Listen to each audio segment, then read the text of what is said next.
Doug, how do you counsel or prepare a single guy to become a future husband or a future father someday? Is there anything in this discussion of biblical masculinity that sort of, whether he gets married or not, whether he has kids or not, inherent in that understanding is these ideas of this idea of husbandry or fathering? Right. If a man is called by God and equipped, as the Apostle Paul was, he's gifted with celibacy. If a man is called by God and equipped for that state, it's not like he's got a bunch of masculinity going to waste. You know, he will harness and channel these same principles, these same the lords of the earth and the husbandry and all of these as a pastor, as a church planter. You know, so it's not like masculinity wasted if God has called someone to a single state. It's, in Paul's experience, it was masculinity focused, or it was masculinity dedicated to one thing. But it took an extraordinary gift of God to bring that about.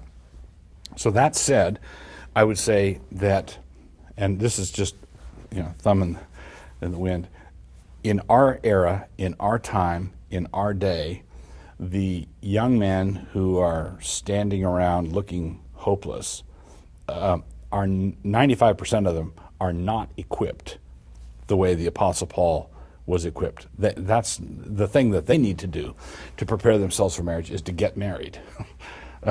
They need to stop fooling around. And so I would say to young single men, to 95% of them, if I could get them in a room, I'd say 5% of you maybe, you know, 5% of you maybe. The rest of you need to find out who she is and ask her.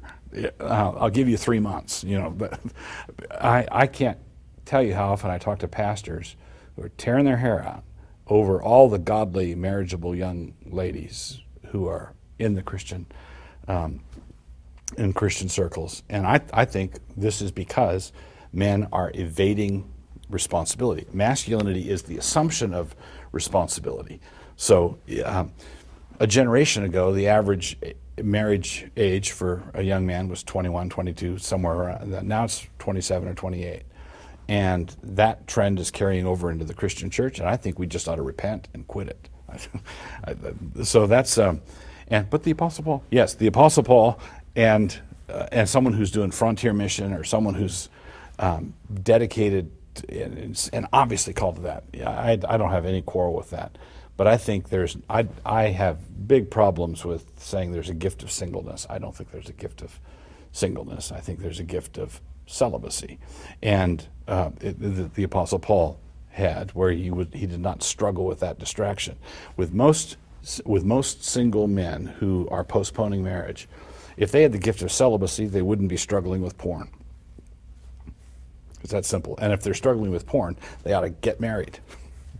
So if they come to me, I'm not going to be a very sympathetic. I'll be nice to them, but not sympathetic. Interesting.